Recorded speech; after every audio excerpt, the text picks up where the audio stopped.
Muito boa tarde a todos, bem-vindos à conferência Filosofia Zen Japonesa.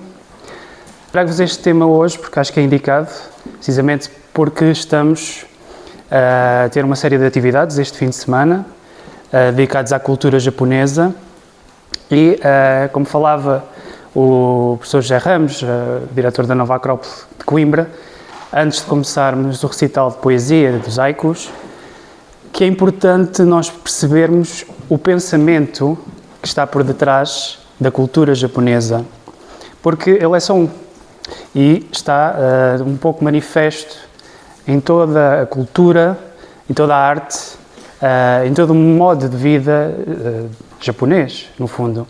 Daí que trazemos este tema para vos ajudar, para vos iluminar um pouco a mente, para vocês perceberem qual é que é esse pensamento, qual é que é essa filosofia que permeia e que está por detrás, que é a essência depois do pensamento e do modo de vida japonês e que está muito ligado, de facto, ao Zen.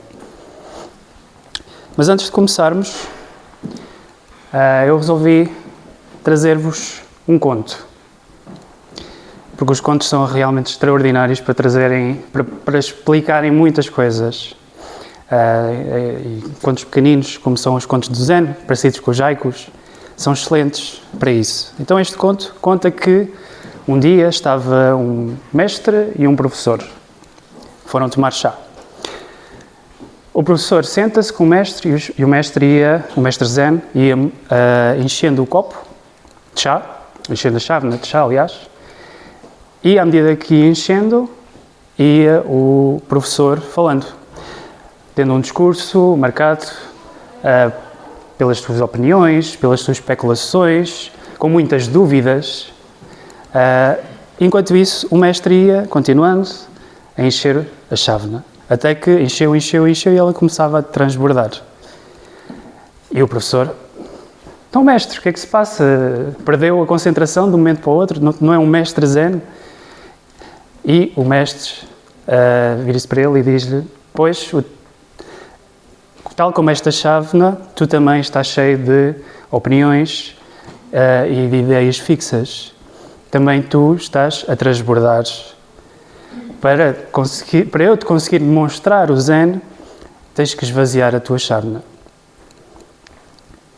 Então, de certa maneira, com este conto, pretendemos dizer que para vocês conseguirem compreender um pouquinho mais desse sistema de pensamento, desta filosofia, precisam de estar um bocadinho abertos, porque ela é realmente muito diferente do nosso modo de pensar ocidental.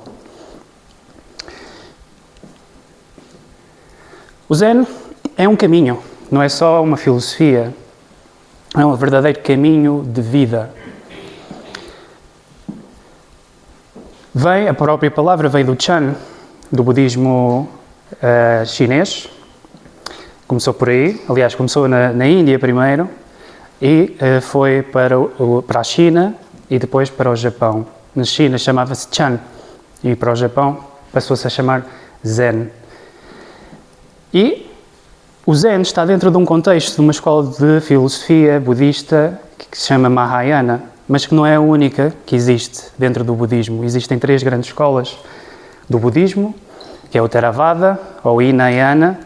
Temos também o Mahayana, que está mais presente na zona da China, Tibete, Japão, Coreia, enquanto que o Hinayana ou o Theravada, mais na zona sul da Ásia, Tailândia, um pouco na Índia também, Burma, Laos, Camboja, Indonésia também um pouco, Malásia, etc. E o Zen, depois há outra escola que me esqueci de referir, temos o Hinayana, o Mahayana e depois temos a escola Zen, que está dentro do contexto do Mahayana. Bebe um pouco dos conceitos presentes no Mahayana, mas tem as suas particularidades, tem a sua essência um pouco diferente, porque bebe muito da filosofia taoísta e também da filosofia confucionista que existia na China. E quando foi para o Japão ganhou também as suas características, muito marcada pelo povo japonês, por ser um povo relativamente diferente em termos psicológicos com o povo chinês. Portanto, ganhou alguma essência diferente e características diferentes que se associam mais com o sistema de pensamento, com a forma de ser e de estar dos japoneses. Sempre foi um caminho e o Zen, diferente, por exemplo, do Theravada, no caso do budismo, procura fazer despertar de uma forma mais rápida, quase instantânea, o ser humano. Que é o propósito, aliás, do budismo, provocar a iluminação, ajudar os seres humanos a se iluminar, a escapar da ilusão do mundo, a alcançar o nirvana, não é? Ou o samadhi também. E, por exemplo, no Theravada fala-se que esse processo de se alcançar esse estado de consciência extremamente elevado, extremamente puro, que é o samadhi, ou que é o nirvana, que é preciso muito tempo, preciso de vidas, muitas vidas, inclusive, para quem acredita na teoria da reencarnação. No Zen, não. Diz-se que se pode alcançar esse estado aqui e agora. E, para isso, precisamos estar abertos. Porque o samadhi ou satori, para os japoneses, pode acontecer a qualquer momento.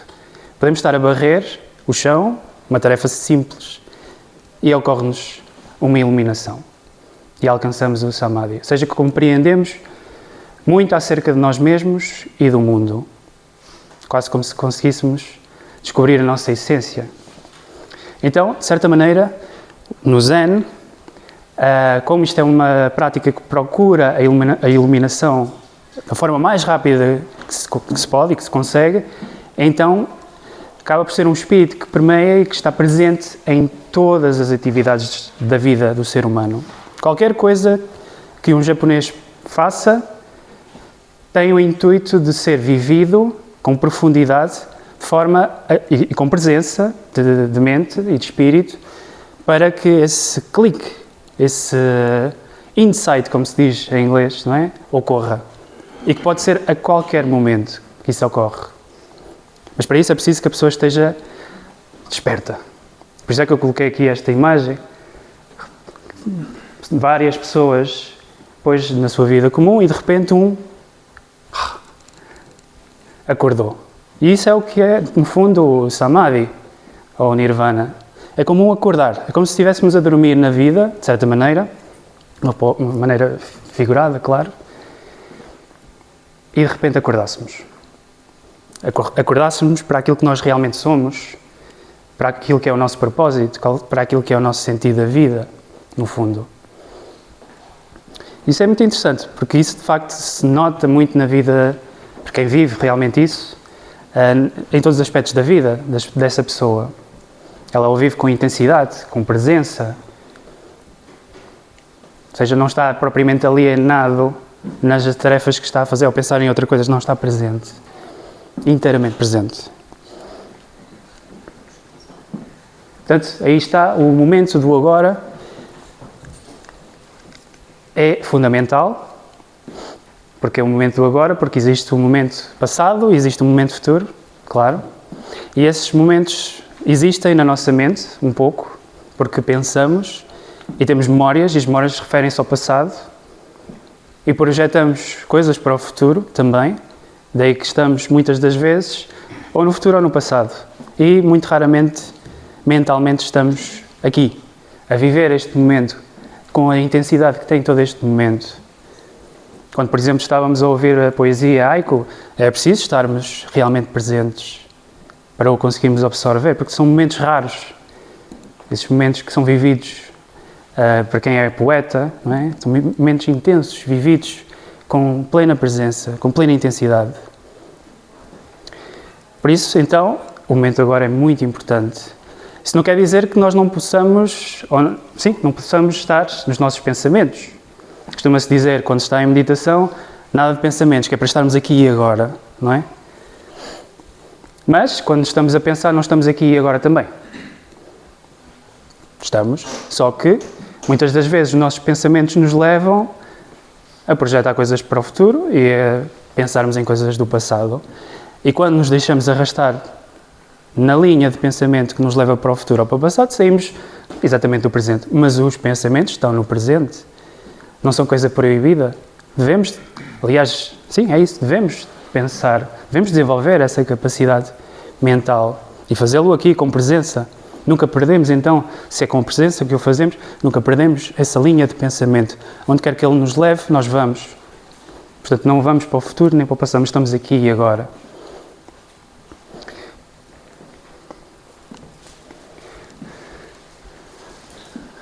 Vou-vos contar outro conto que acho muito interessante.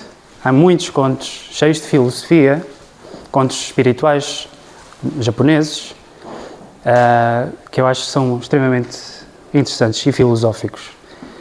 Conta-se que estava um homem num descampado, calmamente a andar, ia para as suas tarefas do dia e aparece-lhe um tigre.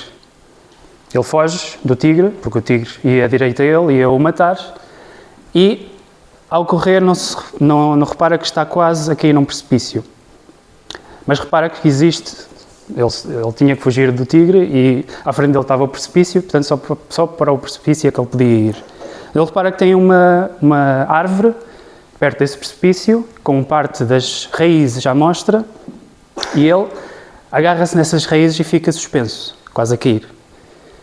O tigre, a cheirá-lo, não lhe chegava, a saliva do tigre, inclusive, a cair na cabeça, na cara. Ele repara, olhando para baixo, que a queda era grande e lá embaixo havia outro tigre, mesmo à espera para o matar.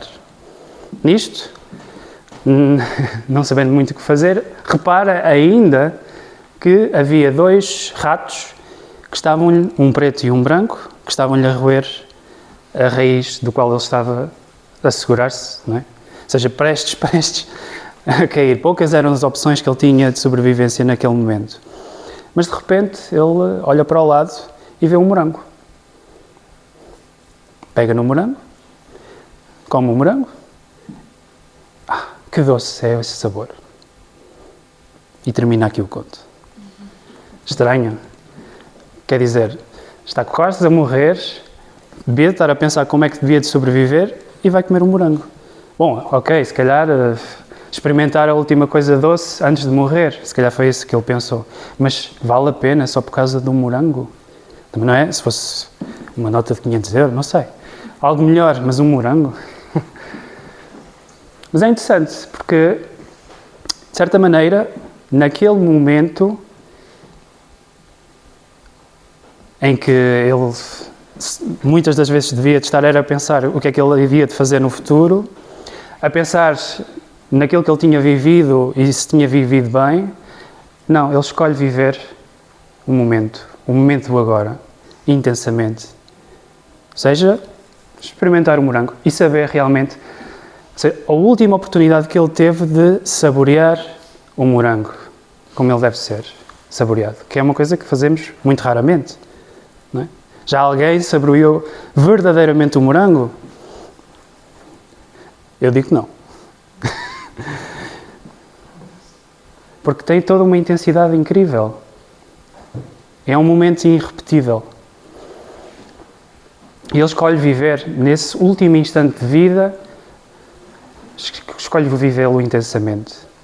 Mesmo que seja um morango, não faz mal. Escolhe viver, porque era aquilo que havia.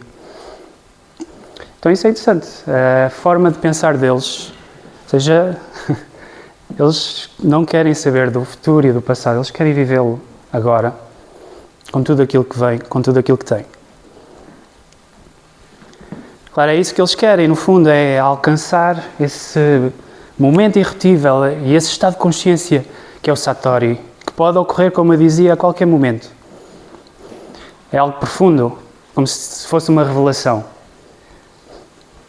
ou uma iluminação. Ou seja, de repente nós, naquele instante, passamos a perceber um montão de coisas ao mesmo tempo. Sobre nós, sobre a natureza, sobre a vida, sobre os outros. É isso, é uma iluminação, no fundo. É um haha! Agora percebo, agora entendo o porquê disto tudo. passam a saber mais sobre si próprios, sobre a vida, no fundo.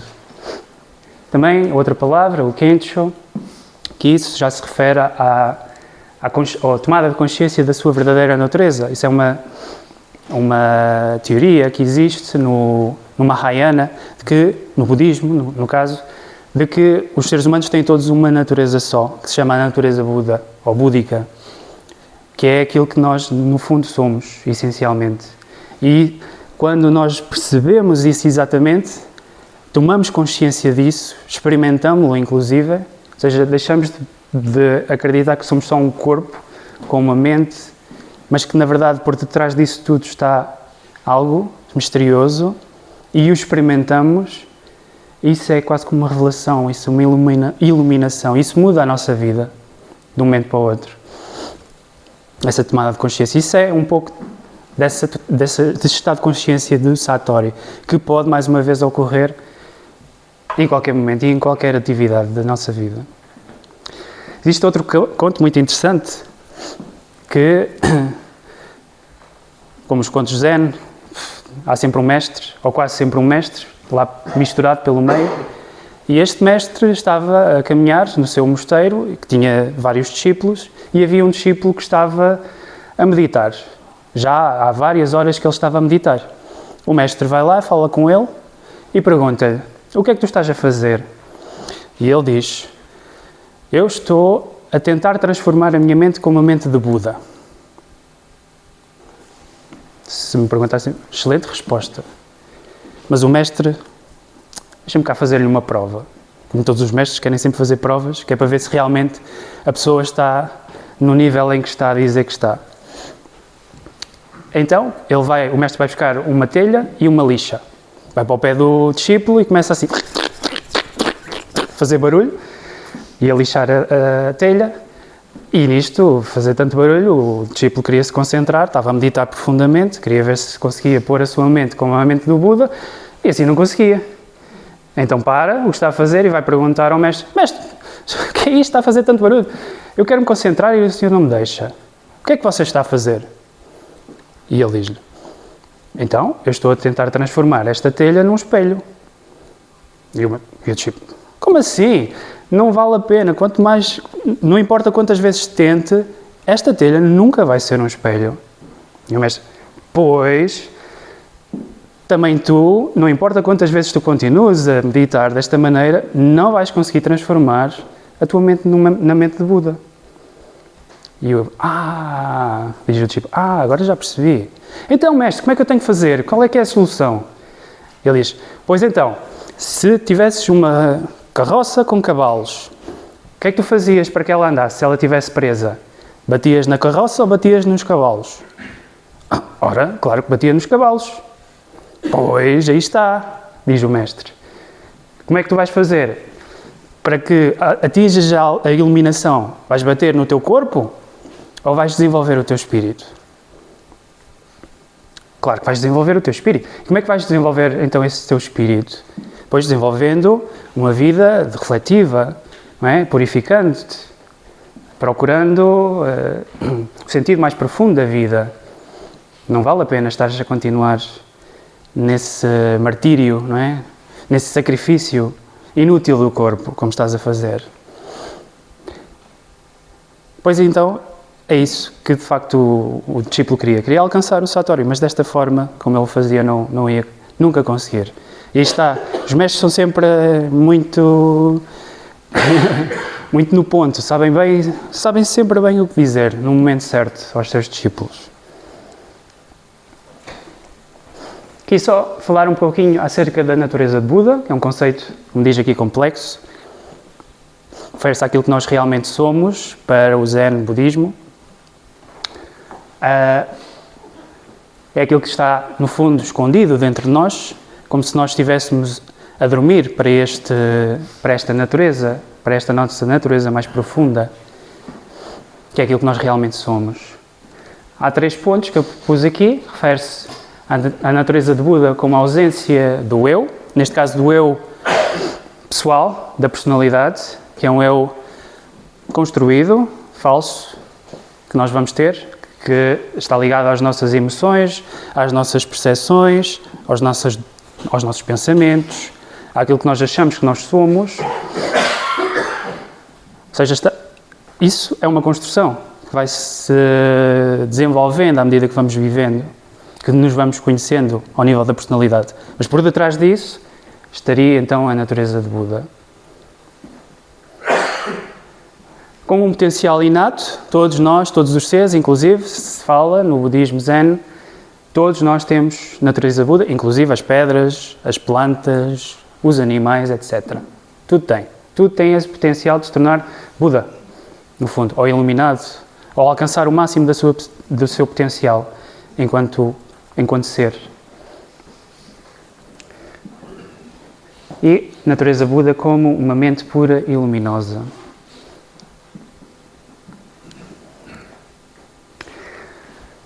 Ora, claro que no Zen se tem a ideia que, acho eu, que o que se deve fazer é meditar, ir longas horas e quando se medita nada de pensamentos, nada de reflexões, porque isso só nos vai desviar a nossa mente do estado meditativo.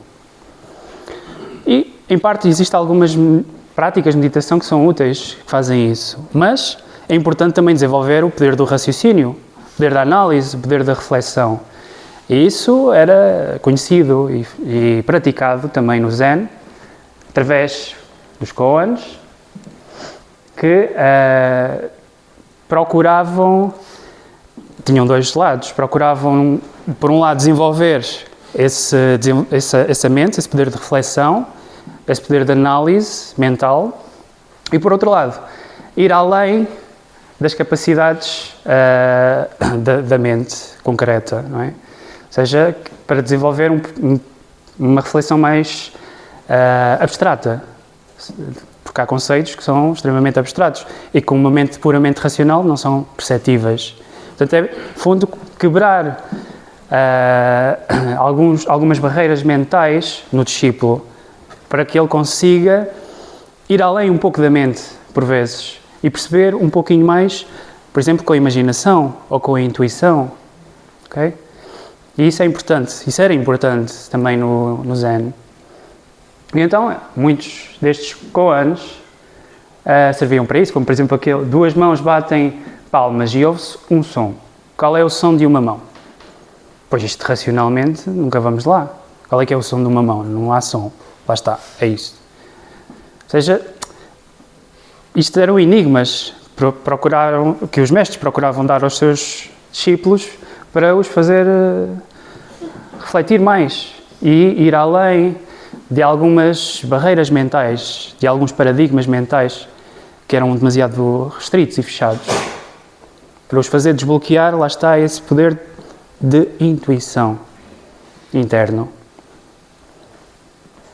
Ou, por exemplo, um monge uma vez perguntou ao mestre Chao Chu, um cão tem natureza búdica ou não? E o mestre diz Mu. Mu quer dizer não tem, ou não é, ou não faz parte. Ou seja, e o que é que isso quer dizer? Então, mas tem ou não tem? Não tem natureza então, dizia o mestre. Mas não tínhamos visto até agora que, na verdade, por detrás de nós existe uma natureza búdica. Então tem ou não tem? Pois, se a pergunta estivesse a referir que, na verdade, o discípulo queria saber se o cão tinha identidade ou não, então, nesse caso, não tem. Porque a natureza Buda não se refere a uma identidade individual de cada um de nós, mas a uma essência que está em todos nós, mas que não é possuída por nenhum. Então, nesse sentido, e tendo em conta a pergunta, não existe natureza búdica no cão. E outros, claro, que são todos muito interessantes e que procuram, lá está, quebrar essas barreiras mentais.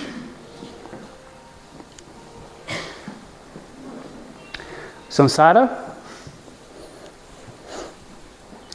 é um conceito ligado ao budismo, claro, que fala sobre a existência, o mundo em que nós vivemos no Zen, para o budismo Zen, é o samsara.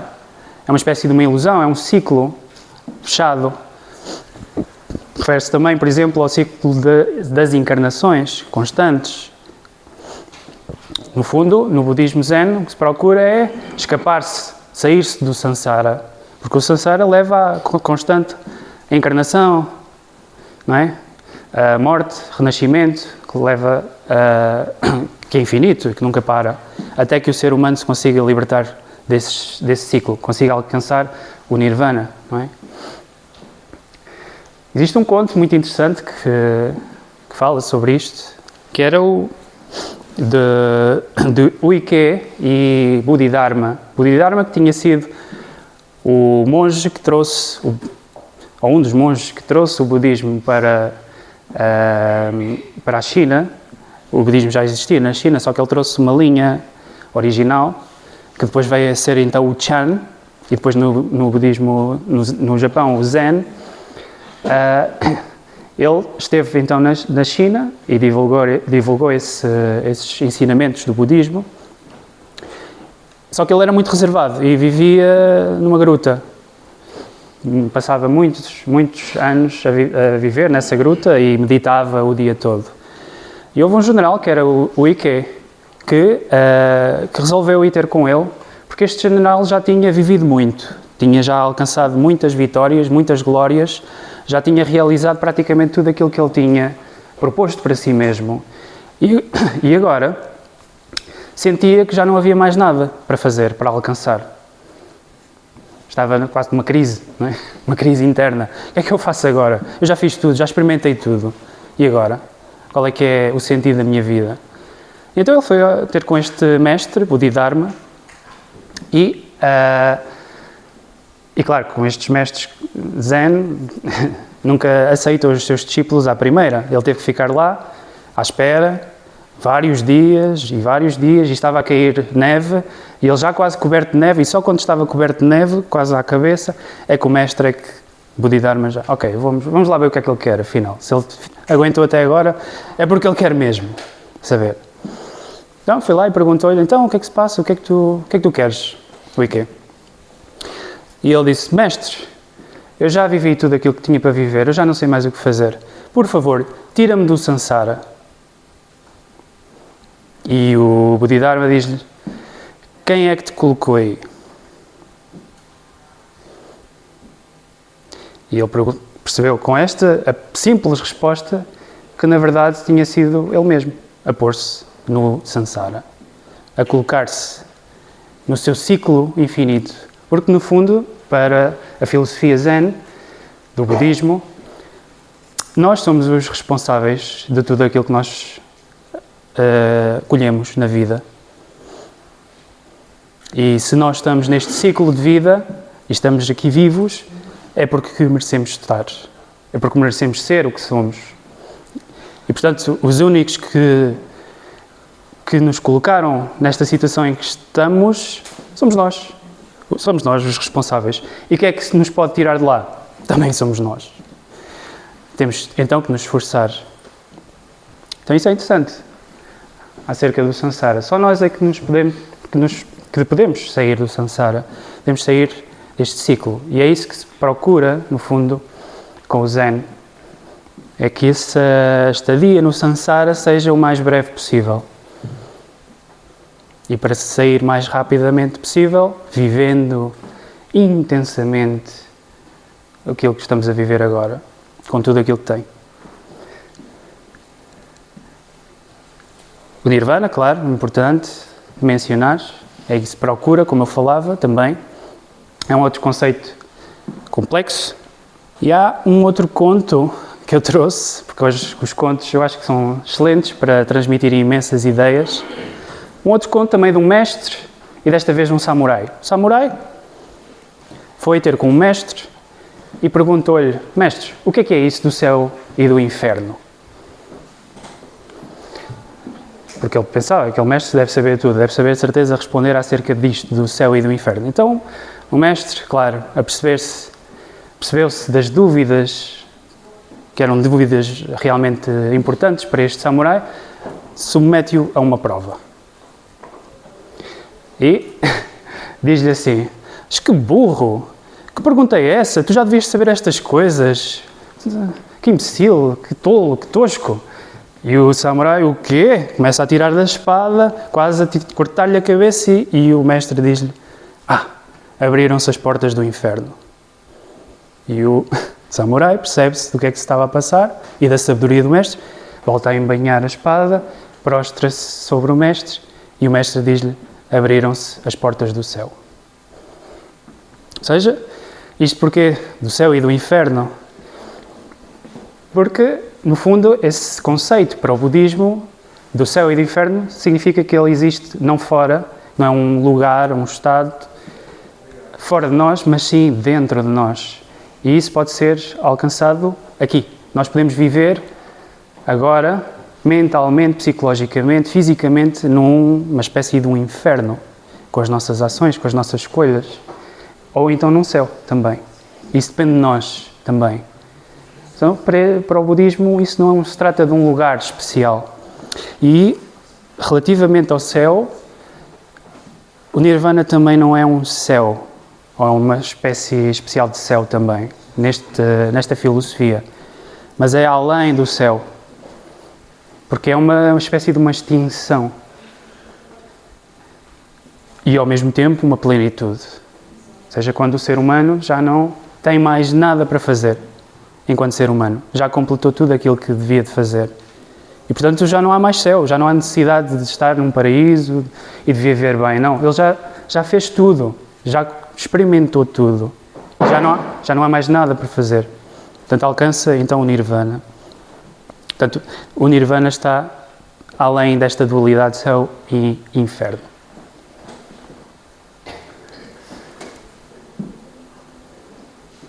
Aqui uma frase de Alan Watts, um investigador do Zen. Pois ele dizia: o Zen começa quando não há mais nada a procurar, mais nada a alcançar. É enigmático. É isso. Quando já não há mais nada para fazer, alcançamos o Zen. Até lá estamos no caminho. Estamos a inspirar-nos no Zen, estamos a fazer algumas práticas Zen, mas ainda não alcançamos o Zen, que é esse ideal da plenitude humana. E com isto trago-vos ainda outro conto que é excelente para mostrar esta ideia. Conta-se que, mais uma vez, um mestre e um discípulo. O discípulo vai, porque o discípulo estava muito triste, já tinha tido muitas desilusões na sua vida, e vai ter com o mestre, para ver se ele o ajudava de alguma maneira a ultrapassar toda aquela carga negativa que ele vivia, aquela tristeza profunda que ele sentia. E o mestre, percebendo-se de como ele sentia e como ele estava, submete-o mais uma vez a uma prova. Diz-lhe para ele seguir, e vão buscar um copo de água, e o mestre pega num bocadinho de sal e coloca nesse copo de água. Mexe e diz: prova ao discípulo. Ele bebe e o mestre: e então, qual é que foi a experiência? Ele: muito salgada, mestre. Muito bem, vem agora comigo. Pega nesse sal e joga-o para um rio. Um rio que havia perto. E diz-lhe: agora bebe esta água. Ele bebe água e ele pergunta: e então, qual é que foi a experiência agora? Doce, cristalina, tirou-me toda a sede. E ele pergunta então ao seu discípulo: então o que é que mudou? Mudou o sal? Não, mudou a água, claro. Pois claro. É isso que se trata, no fundo, é de deixarmos de ser, que é o objetivo do Zen, apenas um copo de água, mas transformarmos-nos num rio. Ou seja, podermos nos elevar tanto que já esse sal da vida que nos pode corromper, que nos pode tornar amargos, já não nos afeta mais. Esse é o objetivo, no fundo, do Zen. transformarmos de um copo de água num rio. Expandirmos-nos de tal maneira que jamais nada nos afeta. Pois, então, termino com um conto também. Só para divulgar este curso, ou este mini curso, aliás, que nós estamos a realizar na Nova Acrópole. E este conto é excelente para transmitir um pouco esta ideia do curso. Conta-se que havia um mosteiro que já estava quase a ruir e os discípulos desse mosteiro foram ter com o mestre e disseram: mestre, pois o mosteiro já precisa de ser restaurado, já não vai aguentar muito mais tempo desta maneira. E é urgente, porque senão não vamos poder mais usar este mosteiro para fazer aquilo que estamos a fazer. E o mestre pensa um bocadinho e diz: pois, tem razão, mas é que, sabem, nós somos uma tradição mendicante, não é? Nós pedimos e vivemos daquilo que pedimos. Portanto, não temos assim essas condições para restaurar este mosteiro desta maneira. Mas esperem, existe uma aldeia aqui perto, vocês vão lá e roubem, e depois tragam isso. Mas tem um detalhe: ninguém vos pode ver. E os discípulos: agora é que o mestre enlouqueceu. Como assim roubar? Isto é coisa que o mestre diga. Isso é contra os nossos princípios e os nossos preceitos. Lá pensaram: não sei se vamos, se não vamos, isto é um caso complicado. Mas pronto, o mestre disse, a gente vai. E foram. E o mestre